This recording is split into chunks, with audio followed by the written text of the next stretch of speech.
Olá, pessoal, boa tarde. Aqui com vocês, professor Janailson. Hoje nós teremos uma aula de história. Vamos estudar história da Roma Antiga, ali, principalmente a última fase, a fase imperial, e dando início também, estudando um pouquinho mais sobre a história do cristianismo. Eu convidei para poder falar um pouquinho para a gente o professor doutor Adilson José Francisco, que é professor da UFMT, um grande amigo, tá? Que eu quero, assim, rapidamente, só falar para vocês quem é ele. O professor doutor Adilson José Francisco, ele possui graduação em filosofia pela Universidade Católica Dom Bosco, tá? Quando ele fez a graduação dele, eu tinha 2 anos de idade, graduação em teologia pelo Instituto Teológico Oeste 1 e Oeste 2 da CNBB, tem mestrado em educação pela Universidade Federal de Mato Grosso e defendeu tese de doutorado na Pontifícia Universidade Católica de São Paulo, obtendo o título de doutor em 2007. É professor da UFMT, leciona nos cursos de História, Psicologia e também outros cursos, tem experiência em História, com ênfase em História antiga, moderna, contemporânea, e atua nas principais temáticas: História e Cultura, História Regional, Educação e História, Trânsito Religioso, História Oral e Filosofia. É autor das obras Educação e Modernidade, vou mostrar para vocês, tá? Educação e Modernidade, essa é a obra, né, que foi a dissertação de mestrado dele, que virou livro, né, Educação e Modernidade, os Salesianos em Mato Grosso. E também esse último livro, que foi a tese de doutorado, Trânsitos Religiosos, Cultura e Mídia, a expansão neopentecostal, que foi publicado por uma grande livraria, ó, uma grande editora, a Paulus, que é livraria e editora. E também tem muitos outros periódicos, artigos publicados, e além de ser esse homem intelectual que ele é, né, ele também é muito amigo, é muito próximo, toma vinho, toma cerveja, e não é à toa que se disponibilizou estar aqui também, está conversando com a gente. Então, eu trago para dar uma aula para vocês, para conversar com vocês, alguém que, acima de tudo, é renome no que se fala em relação à religião, história do cristianismo e outras coisas mais. Professor Adilson, fique à vontade. Olá, boa tarde, muito boa tarde. É um prazer estar aqui com vocês, atendendo o convite desse amigo, como ele já acabou de me apresentar, né? E é uma alegria estar aqui. Eu quero dizer que esse tema que a gente vai conversar, eu espero que seja uma conversa mesmo, é uma paixão, assim, quase de hobby, né, das pesquisas, e eu gostaria, eu não tenho muita familiaridade ainda com todo esse universo, né, a gente está aprendendo enquanto ensina sempre, mas gostaria de começar dizendo que, apesar de toda essa minha ligação com essas temáticas ligadas à religião, né, eu gostaria nessa tarde de conversar com vocês esse assunto que me parece instigante até os dias de hoje, numa perspectiva daquilo que é quem estuda história, quem estuda ciências humanas, né? Eu sou professor do curso de História da Universidade, agora Federal de Rondonópolis, né? E sempre me preocupei com entender como é que as religiões, né, elas se relacionam com a vida social, com a vida concreta das pessoas, a partir do universo das pessoas, né, e dos contextos sociais e políticos nos quais elas se encontram. Então, quero lançar aqui, né, um olhar de que a gente vai tentar olhar, então, para esse grande movimento religioso que, diríamos, se confunde com a história do próprio Ocidente, né, e do mundo romano a partir da sua fase imperial, na perspectiva não religiosa, não teológica, né, não é uma aula aqui de catecismo para dizer, não, é tentar olhar na perspectiva, talvez, do não religioso, como compreender um processo de expansão, né, desta religião, que nós vamos considerar num todo agora, chamada cristianismo, que de uma religião proibida, o cristianismo foi proibido, e por isso mesmo foi perseguido no mundo romano, ele se transforma, né, na maior religião do Ocidente, e numericamente falando, né, já há concorrentes muito fortes, mas ainda hoje o número dos cristãos, né, é o número da religião predominante no mundo. Pois bem, vocês estão estudando, né, sob, já dentro do Império Romano, né? Esse é um período bastante estudado na história, certamente vocês já viram muitos filmes, né, de gladiadores a imperadores tarados, né, esse universo chamado de Império Romano. Pois bem, o cristianismo, né, ele nasce exatamente nesse mundo, né, nesse universo. O pano de fundo, para quem alguma vez viu o filme do Mel Gibson, da Paixão de Cristo, ou qualquer outro filme, né, que se relacione, o próprio Ben-Hur, a reedição do Ben-Hur, né, ou qualquer outro filme da fase imperial romana, você vai ver sempre algum traço, algum elemento dessa religião que começa a crescer, né? E uma primeira questão a se considerar, para quem estuda a história, né, já que a história, sobretudo das fases mais antigas, ela é sempre uma reelaboração, uma reconstrução, de onde nós podemos acessar essa história, né? Bom, aquelas pessoas que são aqui cristãs, né, certamente, em cada culto, em cada celebração sua, você já deve ter ouvido alguma vez, né, falar de César, né, mesmo na Bíblia. Pois bem, a primeira grande informação que nós temos, né, dessa relação do cristianismo é a sua própria origem, né? O Evangelho de Lucas narra, né, o nascimento de Cristo na Judéia, né, na cidade de Belém, na província da Judéia, que era uma província conquistada e já dominada pelos romanos. Né? E a primeira informação que nós temos ali, né, era que o imperador era Tibério, portanto, estamos no início da fase imperial, né, do mundo romano.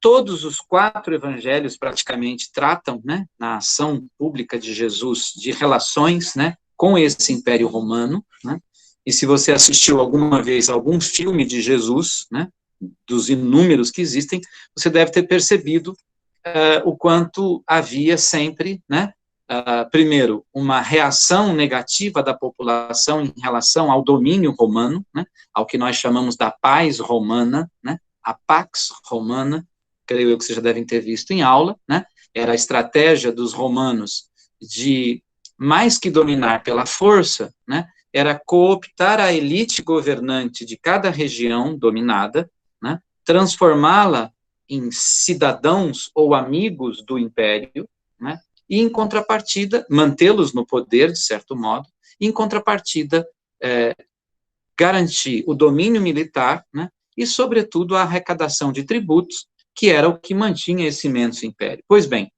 os textos bíblicos dão conta disso, falam, às vezes explicitamente, quando Jesus está dizendo, dai a César o que é de César, e a Deus o que é de Deus, ele está falando disso, né?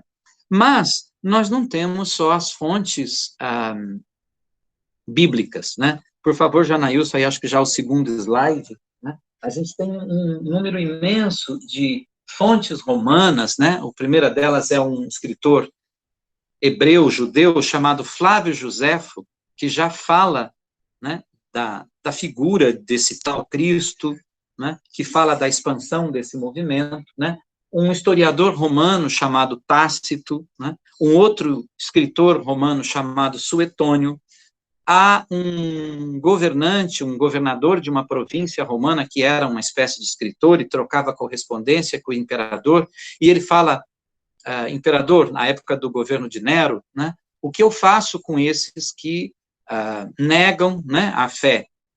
Então, há um número imenso de documentos hoje, né, que nós temos acesso de não cristãos, eu diria de romanos não cristãos, de inimigos do próprio cristianismo, que atestam não só a existência, portanto, né, de um tal Cristo, desse movimento religioso que se seguiu após, né, a morte do Cristo, e especialmente nos momentos que nós vamos falar agora das perseguições, que vão atestando, então, a reação do mundo romano a esse novo movimento social, cultural e religioso que era o cristianismo, e, por conseguinte, o processo mesmo de expansão desse movimento religioso, né, que sai lá de Jerusalém, lá da Judéia, vai penetrando pelo mundo grego, né, e chega até a capital do Império, e a partir da capital do Império vai se difundindo, né, por todo o mundo romano conhecido e até por outras regiões, né, o que nós chamávamos dos povos germânicos, que foi chamado durante muito tempo na historiografia pelos povos bárbaros. Isto para dizer que, então, nós não temos só as fontes bíblicas ou as fontes pró-cristãs, né, que atestam esse movimento. E é em cima um pouco disso que vou falar. Eu uso, fundamentalmente, três autores que gosto muito. O primeiro deles é esse autor aqui, o Paul Veyne, né? Ele é apesar do nome, é um francês, né? Quando o nosso mundo se tornou cristão. E ele dá conta muito desses, quem quer anotar, né, desse processo, particularmente do primeiro imperador que vai se tornar cristão, nós vamos falar já já, que é Constantino. Desse mesmo autor, há um outro texto muito interessante, Sexo, Poder em Roma, né, em que ele fala das lutas de gladiadores, da política de pão e circo, né, da corrupção, e nesses temas, ele não estuda aqui o cristianismo, mas ele vai tocando no papel moral, social e cultural que o efeito cristianismo vai operando na sociedade romana, né? E é um outro autor que eu emprestei o livro, mas se chama Peter Brown, e é um inglês, e esse autor estuda, na verdade, o processo de ascensão e de expansão do cristianismo, de religião, como eu disse, proibida, perseguida, né, a varrer todo o Ocidente, né? Eu vi que o Janaílson falou no início já do início da expansão medieval, né, da Idade Média, em que o cristianismo se torna, então, uma religião oficial, né, e se expande por todo o mundo europeu, né, e por todo o Ocidente como a religião predominante, né? Pois bem, vocês já viram, o Império Romano, que nós chamamos assim, ele não pode ser considerado, né, um monobloco, né? Nós tivemos dentro da chamada fase imperial, que vai desde o finalzinho, né, do primeiro século antes de Cristo até o século V, esse império sofreu inúmeros reveses, né? Nem sempre todos os imperadores foram como Nero, né? Houve imperadores sábios, prudentes, militares que garantiram, inclusive, a fase do imperialismo, né, das conquistas, né? Portanto, o Império Romano não é só a história de gladiadores, né, de militares, de imperadores loucos, maníacos, né? Houve trocas culturais, houve processos de resistência dos povos conquistados, houve guerras civis internas, né, de plebeus empobrecidos, né? Houve, mais que as invasões, né, a incursão de bárbaros, de povos chamados bárbaros, buscando apoio e proteção de Roma, e nesse movimento histórico de aproximadamente 5 séculos, que é quanto durou a fase imperial, nós temos, então, processos de expansão do império e processos de retração desse império, né? Janaílson pode chegar ali no terceiro slide, né? Vocês podem ver a fase máxima, né, da expansão, com as diversas províncias que os romanos tinham, né? Havia províncias que são províncias chamadas diretas do imperador, né, como se fossem províncias que prestavam conta só ao imperador, era como se fosse a extensão do seu quintal, né? Haviam províncias senatoriais, oriundas da fase republicana de Roma, e havia, sobretudo, províncias que foram conquistadas ou que eram parceiras, amigas de Roma. A Judéia, onde nasceu Jesus, durante um bom período, foi uma província parceira, né?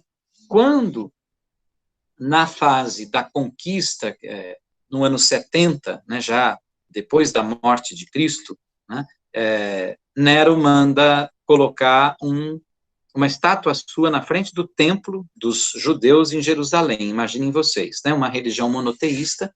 Isso gera um conflito imenso que vai desembocar né, na destruição do templo pelo general Tito, que logo depois se torna imperador, né, e manda conquistar, é quem inicia a construção do Coliseu, né, em Roma. O Coliseu, o prédio que ainda tem lá suas ruínas atuais. Estive lá 3 meses atrás estudando, né, estudava lá em Roma. Pois bem, esse movimento, né, é um movimento, então, de anexação de territórios. Essa província, a Judéia, ela deixa de ser uma província colaboradora e, de fato, se torna uma província conquistada pelos romanos depois da década de 70. Isso promove, um dos atos do Tito, decretar a diáspora dos judeus, né, uma leva imensa de judeus são expulsos da própria terra. Essa era uma tática usada pelos imperadores desde os persas, né, um jeito de você conquistar bem uma região é você tirar a elite, é você tirar parte da população rica desse território, né, e exilá-lo num outro território, escravizá-lo. O imperador Tito faz isso, né? Os dados históricos mostram que aproximadamente 12 mil judeus ajudaram a construir o Coliseu e outros monumentos romanos. E esse processo, evidentemente, agiliza ou acelera o que nós chamamos da disseminação do cristianismo. Por quê? Porque consideremos que o cristianismo, enquanto um movimento socio-religioso, pode passar, Janailson, né? Ele surge exatamente após a morte, né, de Cristo, particularmente ali por volta do ano 30, do ano 40, né, já há relatos bíblicos, mas Flávio Josefo também dá conta, desse processo de perseguição a esse movimento, né, que tinha como estrutura, né, fundamental o culto a um único Deus, assim como o judaísmo. E isso é muito importante para nós entendermos uma questão fundamental, né? Os romanos, eles eram politeístas, vocês já viram, né? E era um politeísmo, digamos, inclusivo, né? Se um deus lá dos povos conquistados de uma província tinha uma fama de proteção, de ser um deus poderoso, os romanos não tinham nenhum problema de incluí-lo no seu panteão, né? Então, calcula-se que na fase imperial, por exemplo, né, havia em Roma pelo menos mais de 300 deuses cultuados habitualmente, certo? Então, esse politeísmo que alimentava-se também das outras religiões, que era tolerante em relação às outras religiões, né, não tinha nenhum problema com as religiões, certo? O problema está na natureza do próprio cristianismo, né? Esse cristianismo que começa a se expandir, ele é um cristianismo monoteísta, né? Como os judeus, né, uma regra do cristianismo é que adorarás o primeiro mandamento, né, a um único Deus. Além do que, essa adoração a esse único Deus trazia uma exigência ética, né, de comportamento, algo que era inusual nas religiões politeístas, né? Nós precisamos aqui fazer uma digressão e um esforço de compreender, né, que a religião ou as religiões, elas não só se diferem nos nomes, mas às vezes elas têm concepções estruturais muito distintas. Por exemplo, as chamadas religiões antigas, né, do Egito, da Mesopotâmia, dos gregos e mesmo dos romanos, né, elas não eram religiões que, por exemplo, né, o Deus cultuado exigia um comportamento, né, ético, moral, né, por exemplo, como o cristianismo ou como o judaísmo, né? Fundamentalmente, os politeísmos que nós conhecemos desse mundo antigo tinha como exigência crucial o culto ritual público, né, as oferendas, né, seja no templo, seja na praça pública, né, nas datas próprias do Estado, nos feriados destes deuses, aqueles festivais romanos, né, e a tua vida privada, né, o que você fazia na sua vida, na sua casa, isso pouco contava. Em uma palavra muito simples, não existia para essas religiões antigas a noção de pecado, que, de certo modo, o judaísmo e o cristianismo vão introduzir no Ocidente. O que isso quer dizer?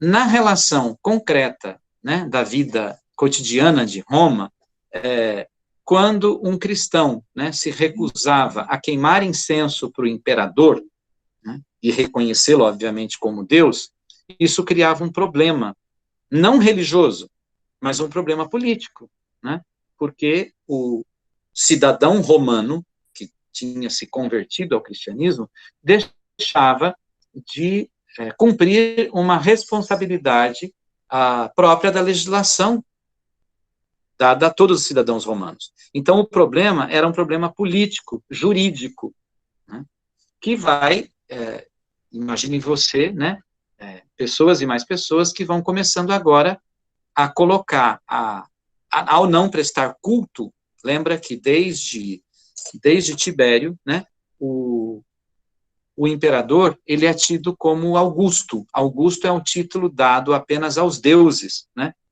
como uma estratégia de domínio, né, de domínio absoluto. Os imperadores, especialmente a partir de Calígula, Nero, vão disseminar imensamente o culto, né, ao imperador, né? Ele vai ser considerado o sumo pontífice. Ele era um deus e era, por sua vez, o primeiro grande responsável da própria religião, das práticas culticas romanas. Estou me demorando um pouquinho nisso para dizer, assim, como é que a gente pode entender se os romanos eram politeístas, por que é que os cristãos, né, não são tolerados e são perseguidos? Exatamente porque essa recusa em reconhecer o imperador como Deus criava um problema, né, de cidadãos romanos que não cumprem a lei, né? E se não cumprem a lei ao não adorar o imperador, não o reconhecem como imperador. E isso pode criar um problema muito sério, né? Estamos falando de uma desobediência civil que pode ser contagiosa, né? E pode, evidentemente, desestruturar essa pax romana, né? A política do império imposta a todos os cidadãos. É isso, então, que cria aquele clima, pode passar, Janaílson, bastante, e das perseguições, né? Estão aí vários filmes, como eu mencionei, vocês devem ter encontrado já, né, em alguma literatura. Desde então, aproximadamente do ano 63, né, a primeira grande perseguição é a perseguição feita por Nero, né, a acusação de Nero ter posto fogo em Roma. Hoje isso também é um pouco questionável já na história. De qualquer modo, Roma pegou fogo muitas vezes, né? A maior parte das casas dos romanos eram de madeira, né? Imagine você num verão romano bastante forte, né? É muito difícil. Enfim, houve muitos incêndios. Um desses incêndios, que foi bastante grave, o jeito de, possivelmente, escapar à responsabilidade do Estado foi pôr a culpa nos cristãos, né? Como álibi, inclusive, para conter a disseminação dessa ideologia político-religiosa. Mas houve, portanto, de Nero até Diocleciano, inúmeros anos, inúmeros períodos de perseguição. Há um historiador que estuda isso, ele diz que desses aproximadamente 400 anos, 220 anos foram de perseguições, né? Houve inúmeras, alguns períodos de abrandamento, né? Perseguição é trazer os cristãos à prisão, né? Fazê-los confessar e adorar o imperador. Caso contrário, eles eram presos, torturados, ou, na maior parte das vezes, né, mortos, né, de forma brutal, né, nas arenas romanas, mas também nas prisões romanas, né? Essa é a fase dos mártires, né? Os primeiros santos que o cristianismo cultua, na verdade, são pessoas que foram mortas, né, pelo poder do Império Romano, se recusando à prática de reconhecer o imperador como Deus, né? E nesse contexto houve diversas perseguições. Apesar disso tudo, apesar dessas perseguições, né, o cristianismo foi se expandindo. E é essa a pergunta que eu busco um pouco nos meus estudos, nas minhas pesquisas, agora que estou retomando, é entender como de uma religião perseguida, né, o cristianismo se torna, como nós já vimos, então, uma religião tolerada, depois oficializada, e uma religião majoritária, né, no mundo ocidental. Aguenta aí a resposta, tá? A gente já vai olhando para isso com mais calma, porque o jeito mais simples de responder a essa pergunta é a forma como foi respondido ao longo de muitos anos, né, de muitos séculos, pelos membros da Igreja Católica, por cristãos, né? Como religião guiada por Deus, ela havia de triunfar, né? Deus, esse não pode, com todo respeito a cada um que tem a sua fé aqui, né? Mas esse não pode ser o olhar do historiador, né? O historiador busca causas humanas, causas históricas, para explicar fenômenos históricos, né? Então, é isso que vou tentar daqui a pouco.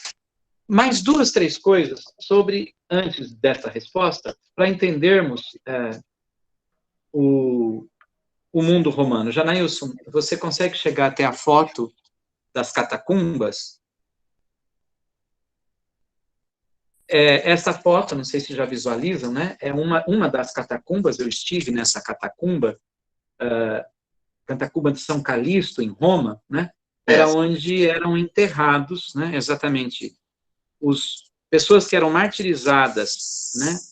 Nesse período, nas arenas, nas prisões, elas tinham que ser recolhidas depois, então, os familiares, os parentes vinham, recolhiam, e eram enterrados fora dos muros de Roma, né?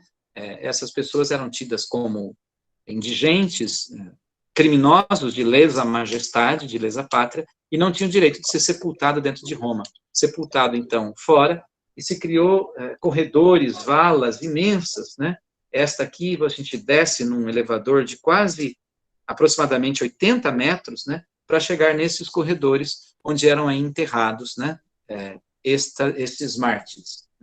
Havia um sinal que eles deixavam, né? Porque proibidos precisavam se conversar pelo sinal, e o sinal é esse peixe, né? Em grego, estão me acompanhando? Sim. Em grego, a palavra peixe quer dizer ictus. E, curiosamente, essa palavra, né, serviria como um código, como uma senha, em que os cristãos comunicavam a ideia de ictus, quer dizer Cristo, Filho, né, Deus, Filho, Salvador, né? Repete, Filho de Adilson, Deus, por gentileza. Salvador. Repete o significado da palavra Sim. ictus. Cortou. Hã? Repete, por gentileza, o significado da palavra ictus, que cortou, né? Ictus. O significado é Jesus Cristo, Filho de Deus, Salvador. E esse foi o primeiro símbolo dos cristãos, não foi a cruz, então. Isso.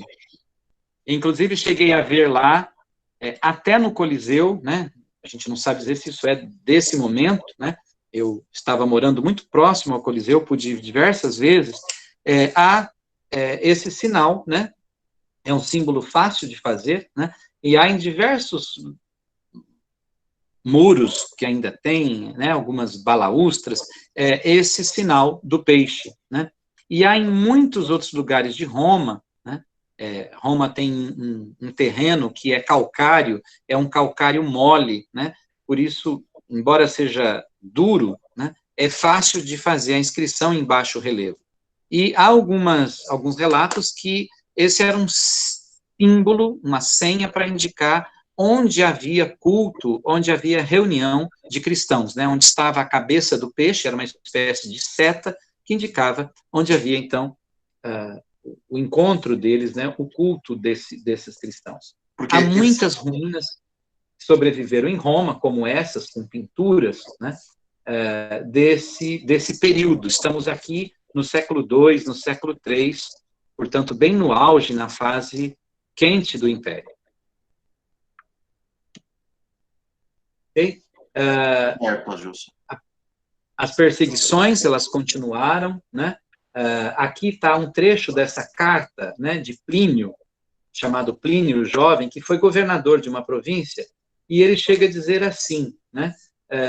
A resposta de Trajano ao seu governador Plínio, que diz, escuta, eu devo punir todo cristão ou só os que não se dão, né, o direito de...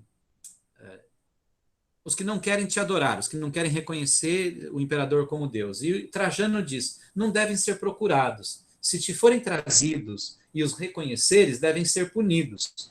Mas aqueles que se negarem a ser cristão e o demonstre, suplicando aos nossos deuses, mesmo que tenha tido uma conduta suspeita no passado, deve ser perdoado. O que se observa aqui nesse, né, deve ser perdoado?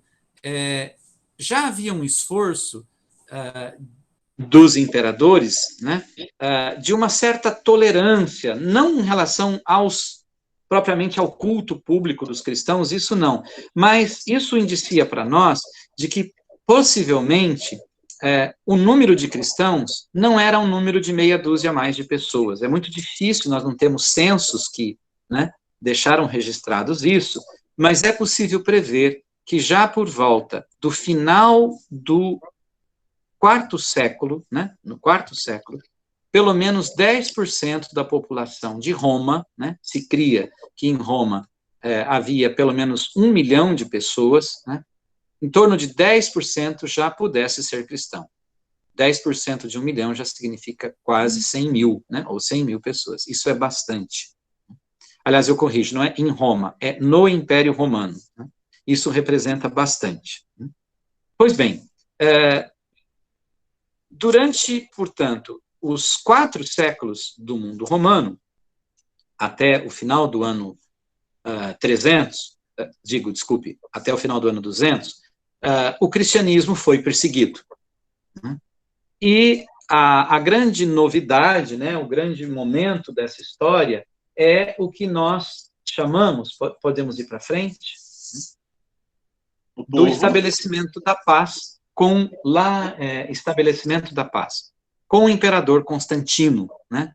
É Constantino o primeiro imperador que se converte, ou pelo menos se diz, né, simpático aos cristãos, por um relato, né, que foi muito reproduzido na literatura cristã, né, mas também nos textos jurídicos, os textos de legislação romana, né, esse autor trata muito disso, né, o Paul Veyne, quando fala, Constantino era um general romano, né, já na fase de crise do Império, estou por volta do ano 303, né, ele era um general da Gália, uma área bastante rica, né, conquistada por César, pelo Augusto, o primeiro imperador, e já nessa fase de crise, né, lembram, antes de Constantino, um outro grande imperador foi Diocleciano, e Diocleciano, para poder manter o tamanho do império e o domínio, ele divide o império em 4 partes, né, a chamada tetrarquia, e isso, se por um lado ajudou a manter, né, o Império Romano, criou uma coisa que já existia de certo modo, que era a obediência dos soldados, né, ao general ou ao imperador daquela região, né, uma tetrarquia, são 4, em 4 regiões diferentes, e essa cultura de maior afeição e obediência maior, né, de fidelidade ao general, né, porque Gália está a 4.000 quilômetros de Roma, né, então a distância é grande, ele está mais próximo, ele conhece mais o seu general, né, e é a ele que ele devota obediência e fidelidade. E isso, como vocês sabem, ajudou a criar, né, um processo de crise, né, e uma espécie de cultura, né, de fortalecimento de líderes regionais. Constantino é um desses, né? Então, já em 311, Constantino marcha em direção ao norte da Itália e celebra com um outro general poderoso, né, que também tinha força, chamado Maxêncio, né, um pacto de não agressão, né, entre os dois, desde que eles derrubassem os outros 2 imperadores dessa fase do Império Romano. Licínio e outro, Maxêncio, Licínio, e derrubasse, então, esses outros imperadores. O que acontece aí de importante? É que uma das cláusulas, e conta a história, que Constantino teve uma visão, um sonho, de qualquer modo, a nossa opinião, né, minha opinião, é de que Constantino já tinha verificado a força, porque muitos dos seus soldados eram cristãos. Então, a força que o cristianismo já tinha, né, e ele viu nesta possibilidade, um elemento de coesão, né, do império. E ele manda, então, segundo a história, né, colocar nos escudos, nas armas, né, esse sinal, né, esse PX, não sei se vocês conseguem ver aí, né, e o que ocorre, né, é que após, inicialmente, esse pacto, né, com Licínio, né, eles vão lutar, então, contra os outros dois imperadores, né, e Constantino, em 312, vence o imperador que estava morando em Roma, chamado Maxêncio, né? É a chamada Batalha da Ponte Milvio, né? E essa batalha garante, então, o domínio de Roma por esse general que estava lá na Gália, chamado Constantino. E Constantino entra triunfalmente em Roma com o símbolo cristão, né? Esse sinal, e provavelmente, talvez, a cruz, né? Cruzes, e ele celebra, então, com o outro imperador, né? Vocês estão me acompanhando ali, né? O famoso Edito de Milão, que em 313 garantia a liberdade de culto aos cristãos. Essa é a primeira vez na história do Império Romano, né, que um imperador garante, né, essa liberdade de culto. Logo na sequência, no ano Adilson, 314... nós temos 20 minutos, tá? Já? Ok, então vou finalizar. Em 314, Constantino emite outras leis, né, de devolução dos bens, né, que foram tirados, porque uma das penas imputadas a quem era cristão, né, no caso da pessoa ter posses, ter terras, ter bens imóveis, era que esses bens, além do sujeito ser morto, né, ou torturado, ou exilado, na maior parte das vezes era morto, os seus bens eram confiscados, e eles passavam a ser parte do Estado. E Constantino, então, vai restituir isso, né, esses bens. E há, inclusive, né, onde hoje está construída a Basílica, lá de São Pedro, em Roma, né, o Vaticano, era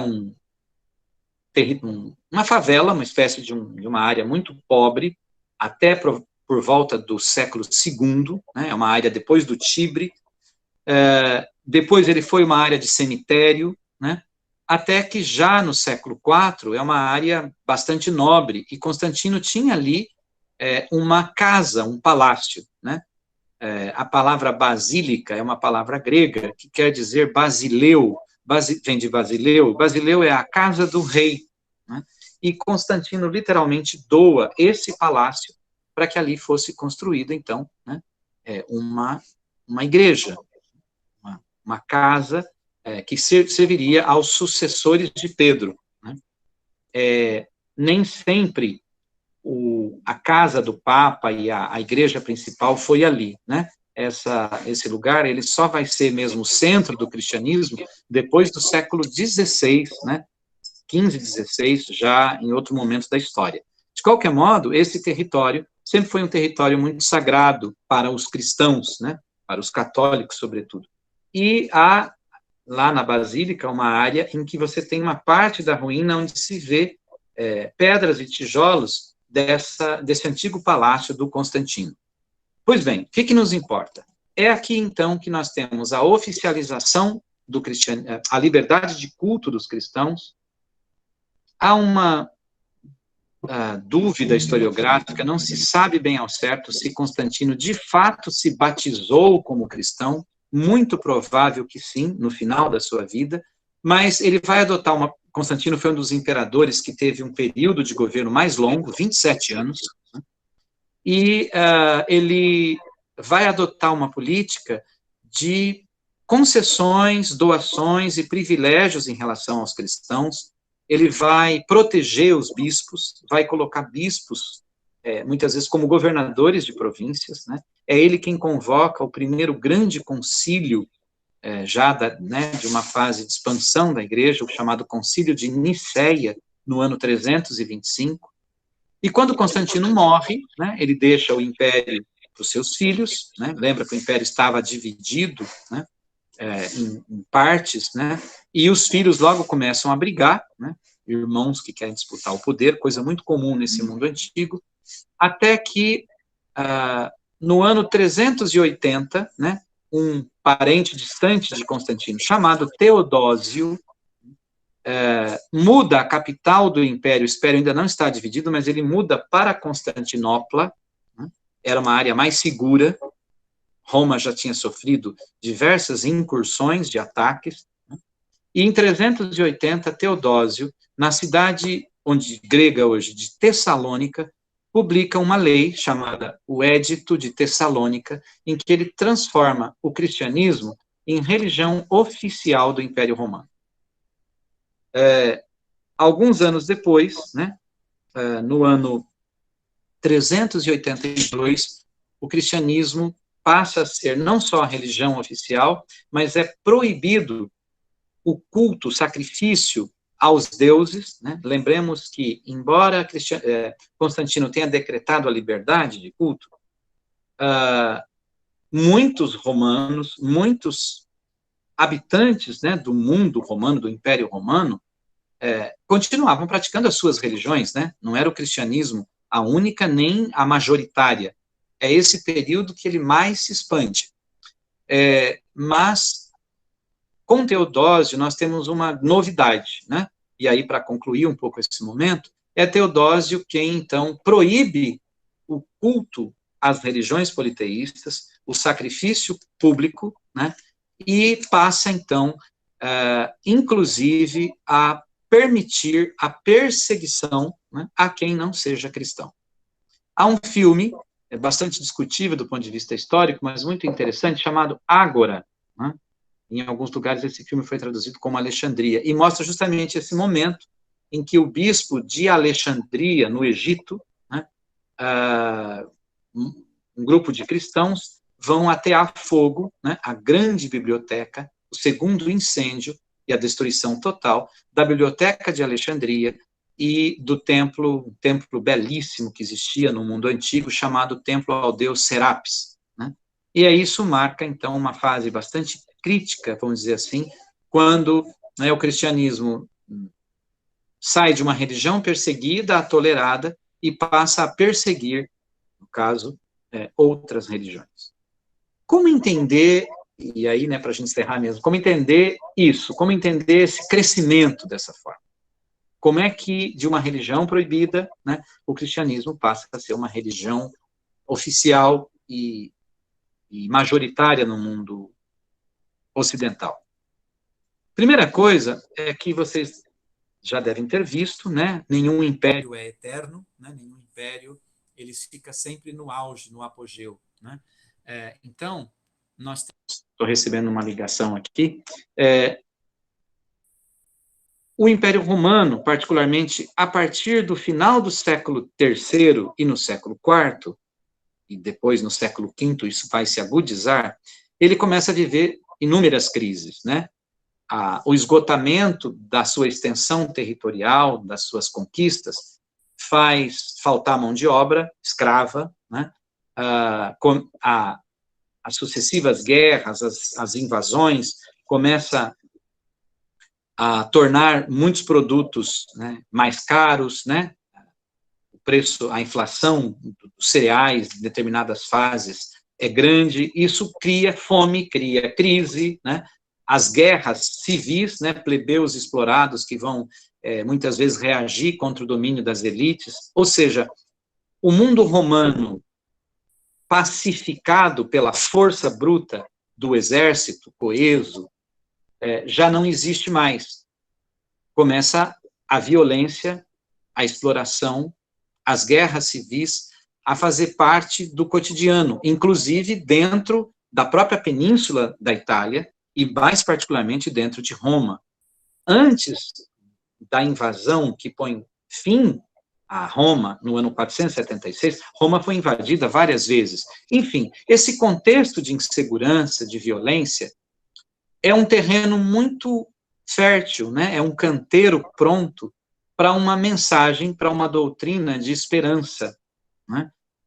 De fraternidade. Então, é impossível não pelos relatos que nós temos documentados, né, o cristianismo traz uma mensagem, uma promessa de vida após a morte. A vida não acaba aqui, né? E por mais que você sofra aqui, ou passe por momentos de dor, né, há um céu, há um paraíso. Essa concepção cria, né, na mente de todo fiel, de todo crente, um sentido atual que organiza a vida. Então, há uma reorganização da vida. E se além dessa promessa, há nessa mensagem a ideia de que em Cristo todos somos irmãos, não há grego nem romano, nem liberto nem escravo, essa dinâmica, vamos chamar, ideológica, vai exigir nas relações cotidianas relações de fraternidade, de proximidade, que era algo mais ou menos inexistente na. Adilson? Estou dizendo que o cristianismo tinha, então, um indutor ético de conduta cotidiana, social, prática. Isso criou redes de solidariedade. Nós temos relatos, né, a maior parte deles são de padres cristãos, mas, por exemplo, de grupos de senhoras que iam acudir, né, outras mulheres abandonadas, crianças abandonadas. Isso criou um senso de curiosidade nos romanos em relação a esses seus patrícios romanos, e daquele preconceito inicial, isso foi criando uma ideia de, puxa, eles não são tão maus assim, pelo contrário, né? Eles fazem o bem, né? Eles acodem pessoas. Lembremos que nesse momento da história, né, não existe a ideia nem de direito humano, né, nem de previdência social, nem do Estado como obrigado, né, a criar uma política de assistência social. O cristianismo vai desempenhar, nos seus limites, né, isso. E isso vai servir de um atrativo muito poderoso que vai criar uma zona de respeito, né, de tolerância, de respeito e de reconhecimento dessa mensagem que agora, especialmente na fase crítica de decadência do mundo romano, do Império Romano, muito deste mundo romano vai sobreviver graças à Igreja cristã, que vai reter a língua. Não esqueçamos que até hoje a língua oficial, né, do Vaticano e da Igreja Católica é o latim, a língua que os romanos falavam, né, desde 7 séculos antes de Cristo. E todas as estruturas do direito, da cultura, da literatura, né, a própria liturgia da Igreja Católica, né, os padres vestem roupas e usam símbolos que eram usados pelos senadores romanos, pelos oficiais do Império Romano. Então, de certo modo, esse Império Romano, né, que não existe mais, ele vai sobreviver, né, na cultura, na língua, na ideologia, nos costumes, na legislação que o cristianismo vai disseminar por toda a Europa. É isso. Quer falar um pouco da arte cristã? Rapidão? Adilson? Oi? Oi. Quer falar um pouquinho da arte cristã? Ah, que está aí, né? Está aqui.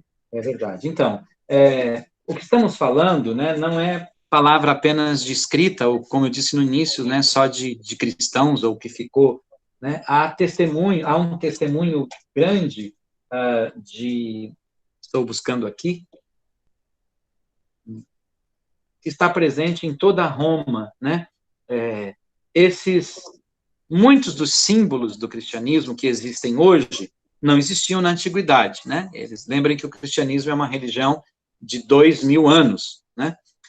Alguns são muito novos, muito recentes, né? Por exemplo, imagine você a cruz. A cruz era um sinal, pelo menos durante 4 séculos do mundo romano, não um sinal sagrado, né? Era um sinal de escárnio, né? Era lá que se colocavam os criminosos. A pena capital do Império Romano era a crucificação. Né? Então, há nas galerias romanas, especialmente nas catacumbas, mas em outros espaços, né, a figura de Jesus como pastor, né, esse é o primeiro sinal, né, pastor aparece muito presente, né, a figura, às vezes, do pescador, né, ou símbolos, ou sinais, como eu já falei, do peixe, né, e aquilo que vai começar a ser feito, né, vocês veem aqui bem no canto inferior esquerdo, né, da cruz. A cruz, sim, para os cristãos, então, é completamente ressignificada, né, e embora ela não está presente dentro dos templos, porque não havia templos até o século IV, tá? A igreja se reunia nas casas, né, se reunia nas catacumbas, nesses cemitérios debaixo da terra, né, como eu disse, às vezes até 80 metros abaixo da terra, era proibido esse culto público, e nós vamos encontrar exatamente nessas regiões, então, esse universo. É uma arte muito, muito simples, podíamos dizer, quase primária, né, porque você não tem aqui, né, um pintor contratado, né, mas vão ser os próprios cristãos, né. Isso mostra um outro aspecto muito curioso, que é bastante discutido na historiografia, né. Qual era o perfil socioeconômico, né? Imagina-se que, pelo menos nos 2 primeiros séculos do cristianismo, uma parte majoritária dos que aderiram a essa fé eram pessoas muito pobres, né? Comerciantes, descarregadores que estavam nos portos trabalhando, junto com as mercadorias chegavam os missionários, né? Escravos, libertos, estrangeiros que não tinham cidadania, né, nas cidades romanas, foram os primeiros públicos-alvos, né, dessa nova fé. Mas, gradativamente, essa religião também vai atingindo setores médios, né, e nós já temos, já no século IV, relatos, né, de, inclusive, uma pequena elite do mundo romano, né, sobretudo aqueles que foram morar em áreas rurais, que se converteram, né, também ao cristianismo. Mas essa arte, ela está difusa por todo o sul da Europa, por todo o mundo mediterrâneo, né? Na França, na Espanha, eu encontrei inúmeras marcas destas, né, nas cidades litorâneas, sobretudo, que atestam, portanto, a presença, a existência de cristãos já naquele lugar. Que bom. Pessoal, agora nós ainda temos o professor Marivaldo, até o professor Marivaldo, que tem a aula com os primeiros anos, está na aula. Obrigado, viu, professor Marivaldo, por ter entrado, mandei o link para ele também. Obrigado por ter cedido aí a sua aula para a gente. Pessoal, nós temos aí 10 minutinhos para perguntas, né? Para a gente poder perguntar, fazer alguma contribuição. Podem ficar sem vergonha, né? Vocês podem fazer para pergunta pelo chat também, eu leio aqui para o professor Adilson, como também vocês podem perguntar diretamente para ele, né? Agora é o momento que vocês podem ativar o áudio e não fiquem com dúvidas, porque uma das perguntas da nossa prova será sobre essa aula de hoje. Nossa. Então vai lá, galera. Então vai lá, perguntem, não tenham medo mesmo de perguntar, tá certo? Porque ele pode responder para a gente. E aí? O que vocês acharam? Foi pertinente? Trouxe luzes? Trouxe conhecimento? Diante daquilo que também nós já conversamos e estudamos nas aulas sobre Roma Antiga. Agora é aquele momento de silêncio. Por favor, um de cada vez. Vamos lá? Bernardo. Olha, já que você me chamou aqui, eu tenho uma pergunta, assim, eu adoro esse assunto, né, e, assim, você falou, né, do Império Romano e como ele foi devagarzinho ele foi, no final do Império, ele foi, lentamente se difundindo na religião. Então, será que hoje a gente poderia dizer que o Vaticano é uma espécie de continuação do Império Romano? Ele não é... Ele é a sobrevivência... Como é seu nome, Bernardo? Bernardo. Ele é a sobrevivência, né? Digamos... Primeiro porque está dentro de Roma, né? O Vaticano é um território muito pequeno, né? De meio quilômetro quadrado, né? Aproximadamente, e ele está praticamente no coração da cidade de Roma, né? E, óbvio, ali está, além da própria basílica, um grande museu, né? E não sei se vocês já viram, quando passa alguma reportagem do Vaticano, há um obelisco imenso, bem no coração da praça, né, do Vaticano. Esse obelisco há vários obeliscos desse, né? Obeliscos, em geral, é uma espécie de troféu oriundo de um território conquistado. O Egito sempre foi um lugar de atração para os romanos, né? O Egito é um celeiro de produção no mundo. Pois bem, e o que eu estou dando essa volta para dizer? No Vaticano tem esse obelisco, né? E ali se manteve exatamente esse troféu de conquista dos romanos. Então, o cristianismo, como eu tentei demonstrar, é ele quem vai ser uma espécie de veículo através do qual muitos elementos do Império Romano, até o próprio jeito da Igreja Católica se organizar territorialmente, né? A Igreja Católica, ela tem uma organização territorial que se estende a todo mundo onde ela está presente, que é por arquidiocese, né? Um território está dividido em arquidioceses e dioceses. Essa forma de chamar e de dividir e de organizar, ela é romana, né? As províncias romanas recebiam esse nome. Então, nós vamos ver que, respondendo a sua pergunta, o Império Romano ele não sobrevive, ele, né, teve o seu auge, teve o seu processo de crise, né, e politicamente, socialmente, né, ele se transforma, né, ele entra em colapso, de algum modo. Ele vai sobreviver em algumas estruturas medievais, mas é o catolicismo, é o cristianismo, de forma muito particular. Não é boa, né, que o nome da Igreja Católica, inclusive, é esse, né, Católica Apostólica Romana. Então, eu diria que, no fundo, muitos elementos do mundo romano, né, da fase imperial romana, sobrevive e chega até nós, né, pela difusão do cristianismo. E a gente tem um elemento importante, né? Nenhuma religião, agora islamismo, né, mesmo budismo, as religiões orientais, elas são um dado da cultura, né? Então, elas só conseguem dialogar com as pessoas, conseguem fazer sentido na vida prática das pessoas, porque elas absorvem elementos da cultura. A religião, ela é um componente da cultura, ela não é uma parte, né? Por exemplo, acabamos de ver, né, ela surge no Império Romano, apesar dela ser um corpo estranho dessa sociedade romana, com 4 séculos ela se adapta, né, e ela passa, inclusive, a funcionar a partir de elementos romanos. O cristianismo, então, ele é uma espécie de veículo que garante a sobrevivência de elementos romanos, inclusive até nós, no mundo contemporâneo. Entendi, professor. Obrigado. Outras perguntas? Temos mais 5 minutos. 5 minutos da apresentação. Oi? Oi. Alguém mais?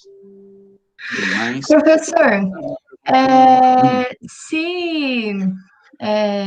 vamos dizer assim, se o Império Romano, né? Isso. Se o Império Romano não tivesse, vamos falar assim, se apossado, vamos dizer assim, da religião católica, você acha que ela teria sido reconhecida do jeito que ela foi, se difundido do jeito que ela difundiu? Uma pergunta muito interessante, muito curiosa a sua pergunta, né? E é impossível de nós, historiadores, não fazermos, né? A gente costuma dizer... Como é seu nome? Lívia. Lívia, que o C não existe história, né?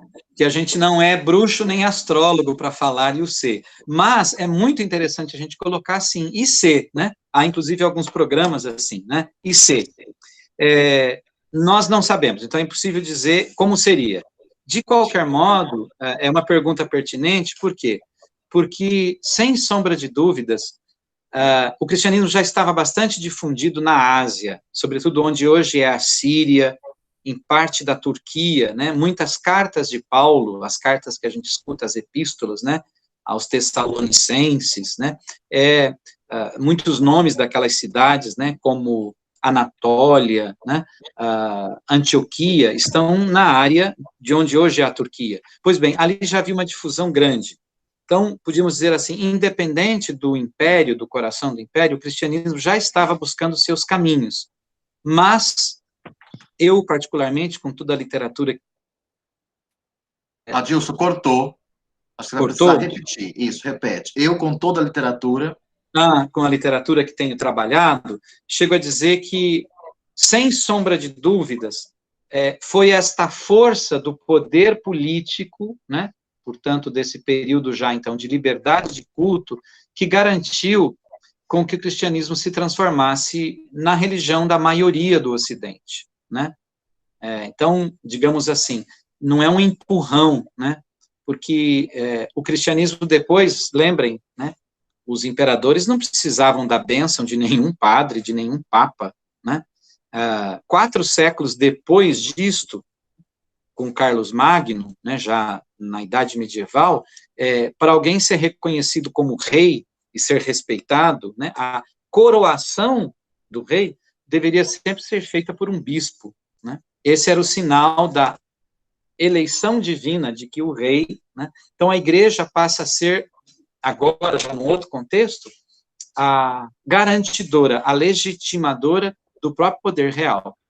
Na gênese disso, no início disso, está, né, essa força que o poder político romano vai dar, né, a essa instituição, igreja, religião. Então, creio eu, se não fosse, estamos falando em termos humanos, políticos, sociais, né, não fosse essa força do império, né, talvez o cristianismo fosse uma religião oriental, como tantas outras, talvez até minoritária.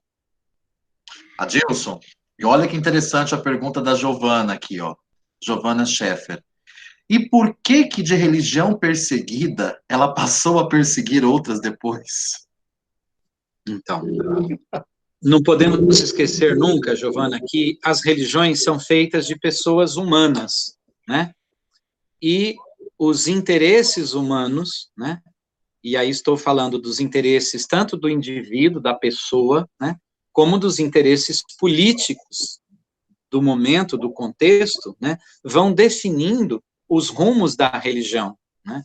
Veja você, o islamismo também proíbe os horrores, né, que o fundamentalismo islâmico faz. O cristianismo, né, como o judaísmo, tem como 5º mandamento, não matarás, né? E tem cristão hoje que defende que, né, bandido bom é bandido morto, não é? Tem, inclusive, pessoas religiosas que às vezes chegam a dizer isso. Tem pessoas que acham normal, que é mais que normal, né? Enfim, estou a dizer que nenhuma religião é a mesma o tempo todo. Ela sofre influência do contexto, né? E por que passa a ser perseguidora, então?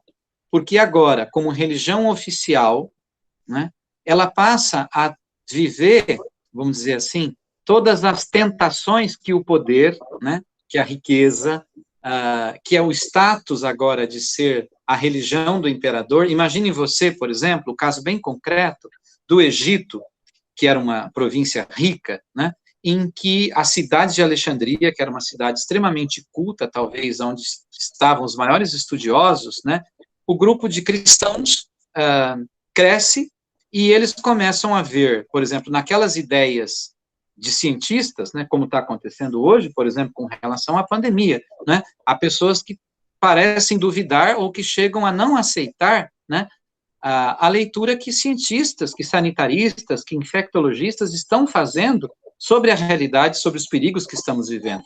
Isso também acontecia no mundo antigo. Então, objetivamente, ela passa a ser perseguidora pela dimensão de que agora no poder, né, eu agora, estamos falando de pessoas, passo a perseguir ou quem foi contra mim, ou quem tem uma postura diferente de mim, né?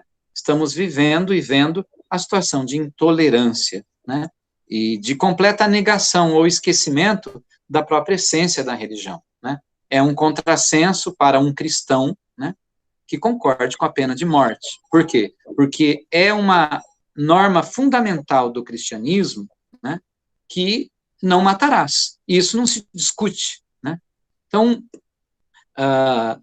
em uma palavra, ela passa a perseguir por ter entrado dentro do poder, por ter se tornado mais que uma igreja agora, né, uma aliada do Estado. E, portanto, nesse aspecto, né, interesses não só religiosos passam a fazer parte do cristianismo, lamentavelmente. Adilson, gostaríamos de ficar mais tempo, né, mas é impossível. Nosso tempo, eles têm aula também, a gente tem outros afazeres, mas eu quero agradecer a você pela disponibilidade, pelo tempo gasto e, acima de tudo, por nos dar essa aula maravilhosa aí sobre Império Romano, sobre história do cristianismo. Muito obrigado mesmo, eu acho que esse também é o agradecimento de todos os nossos alunos aqui do Cândido Portinari. Tá bem? Tá certo. Agradeço a vocês, agradeço, né, peço desculpas um pouquinho aqui né, a gente tem aula lá na universidade de quase 3h30, então, né, condensar essas ideias não é muito fácil, rápido. De qualquer modo, queria sugerir 2 filmes, eu sei que vocês gostam de filmes, que tratam de algum modo disso. Há um filme chamado Quo Vadis, há uma versão de 1951, né, muito interessante. Hollywood produziu muitos filmes pró-cristianismo, né, mas há um outro filme de um espanhol, feito em 2009, chamado Ágora, que mostra exatamente essa fase da pergunta da Giovana. E eu queria deixar como sugestão, quem tiver a fim de aprofundar, né, vale conferir. Obrigado, um grande abraço, boa tarde para vocês. Boa tarde. Obrigado, Adilson. Tchau, tchau. Boa tarde. Boa tarde.